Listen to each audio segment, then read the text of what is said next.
स्वामी समर्थ. दुर्लक्ष करू नकोस बाळा.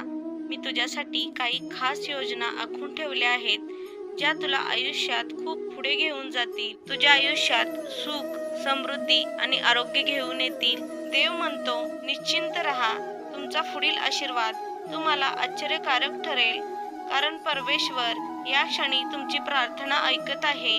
स्वामींची प्रचिती पाहण्यासाठी कमेंट बॉक्समध्ये श्री स्वामी समर्थ टाईप करा आणि आपल्या चॅनलला सबस्क्राईब करा. स्वामी म्हणतात, तुझी प्रार्थना आजच पूर्ण होईल. आता मी तुम्हाला वैयक्तिकरित्या मार्गदर्शन करीन, योग्य मार्गावर शिक्षित करीन. हा व्हिडिओ शेवटपर्यंत पाहून तर बघ. माझ्याकडून तुला मौल्यवान सूचना आणि शिकवणी आहेत. स्वामी म्हणतात, माणूस विचार करतच असतो, पण ते विचार चांगले असावेत आणि त्याची दिशा चांगली असावी, हे महत्त्वाचे आहे. संकटात असताना, वाईट वेळेत असताना असं अनेकदा होतं की आपण खचून जातो. आपल्याला मार्ग सापडत नाही. काय करायचं? मनात प्रचंड गोंधळ निर्माण होतो, मोठा पेच निर्माण होतो. आपल्याला असं वाटतं की आपण हारलो आहे, आता आपलं काहीच होऊ शकत नाही. आपल्या डोळ्यांसमोर सगळा काही अंधकार दिसू लागतो. अशा वेळी आपण नकारात्मकतेच्या गर्केत जातो. पण या स्वामींच्या लीला अशा आहेत, स्वामी भक्तांचे असे अनुभव आहेत, ते अशा वेळी आपल्याला उमेदीचा किरण दाखवतात. एक जगण्याची नवीन उमेद. आपलं खचलेलं मन त्यात आपल्याला एक ऊर्जा प्रदान करतात. आपल्याला संकटातून बाहेर पडण्याचा मार्ग दाखवतात. जोपर्यंत भक्त संकटातून बाहेर येत नाही, तोपर्यंत स्वामी ही झटत असतात.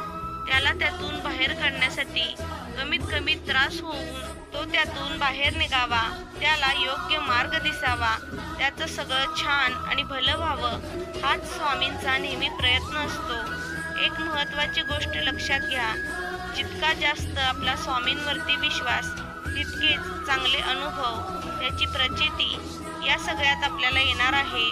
जेवढा जास्त विश्वास, जेवढी जास्त दृढ आणि अटळ स्वामींवरती आपली भक्ती असेल, तेवढेच प्रचंड ताकदीचे चांगले चांगले अनुभव आणि त्याची प्रचिती आपल्याला आयुष्यात येणार आहे. त्यामुळे ही गोष्ट कायम लक्षात ठेवा की कितीही झालं, कितीही संकटे आली, तरी स्वामी भक्तीत फरक पडू द्यायचा नाही. उलट अशा वेळी जास्तीत जास्त स्वामी भक्ती करायची. जेव्हा जेव्हा घाबरायला होईल, आजूबाजूची परिस्थिती तुम्हाला घाबरून टाकेल, तुमच्यावरती दडपण आलं असेल, त्यावेळेस स्वतःला हे बजावत राहायचं की आपले स्वामी आपल्याला नेहमी म्हणतात की भिवू नकोस, मी तुझ्या पाठीशी आहे. हे वाक्य आपल्या समोर आणायचं आणि आपल्या मनाला बजावून सांगायचं, स्वामी माझ्या कायम पाठीशी आहेत आणि म्हणून जेव्हा जेव्हा संकट येईल, वाईट वेळ येईल, तेव्हा तेव्हा जास्त ताकदीने स्वामींना पूर्ण शरण जाऊन त्यांची भक्ती आपण करायची आहे. जसं प्रभू श्रीरामांनी रावणाचा अंत केला, तसंच आपण ही स्वामी भक्तीत तल्लीन होऊन आपल्या आतली नकारात्मकता, नकारात्मक विचार हे सर्व बाहेर काढून टाकायचे आहेत. स्वामींचे नामस्मरण करत स्वामी भक्ती करायची. जे काही नकारात्मक विचार आणि नकारात्मकता आहे, ते स्वामींचे नामस्मरण आणि स्वामी भक्ती हा एकच उपाय आहे त्याचा नाश करण्यासाठी. आपल्या मनात काही असू दे, आपले मन मोकळे करण्याची एकमेव हक्काची दिव्य व्यक्ती म्हणजे आपली स्वामी आई. स्वामी महाराजांजवळ दररोज एकच प्रार्थना करा की हे स्वामीराया, हे घर तुमचं आहे आणि मीही तुमचाच आहे.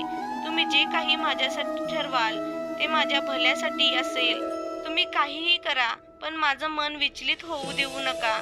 तुम्ही जी सेवा माझ्याकडून करून घेत आहात, त्यामध्ये खंड पडू देऊ नका. तुमचा आशीर्वाद कायम माझ्या पाठीशी राहू द्या. मी कुठे चुकत असेल तर माझी चूक लगेचच दाखवून द्या. माझ्या आयुष्यात मला चांगला मार्ग दाखवा, जेणेकरून पुढचे आयुष्य मी अगदी आनंदाने आणि सुखासमाधानाने जगीन. स्वामी म्हणतात, जेव्हा तुम्हाला कठीण प्रसंगाचा सामना करावा लागतो, तेव्हा काळजी करू नका, कारण मी तुमच्या प्रार्थनेचे उत्तर तेव्हाच देणार आहे आणि तुमचे अश्रू आनंदाच्या अश्रूमध्ये बदलणार आहे.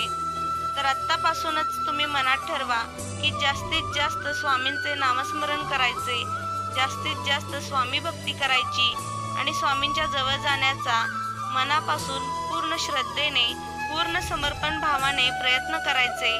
स्वामी तुम्हाला नेहमी सुखात, आनंदात आणि सुरक्षित ठेवो, हीच स्वामीचरणी प्रार्थना. श्री स्वामी समर्थ. जय जय स्वामी समर्थ.